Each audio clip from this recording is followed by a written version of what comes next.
kí ni bàbá yìí sí kí ló ń bọ̀ ó ti bọ̀ ó ti bọ̀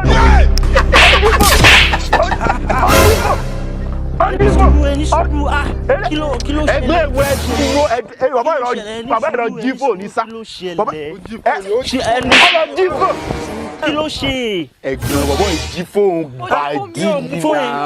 bàjí ṣe tí wàá rí fóònù báyìí mi ti rí owó ẹni fún mi wá. ẹ̀jẹ̀ sì kọ́kọ́ wá fóònù kan rí fóònù náà tẹ́lẹ̀ wọ́n ti ẹ̀ pé nọ́mbà fóònù wò kọ́kọ́ rí fóònù náà ẹni sùúrù ẹ̀gbọ́n bàbá yìí jí fóònù ẹni sùúrù ẹja kọ́kọ́ pé nọ́mbà ká tẹ̀ ọkọ rí fóònù náà láti ẹ̀jọ́ wẹ̀ ló wà ó yẹ pé nọ́mbà fóònù. 081 50 66 65. ọ̀la ẹgbẹ́ gbà ó lé bàbá yóò lè ní.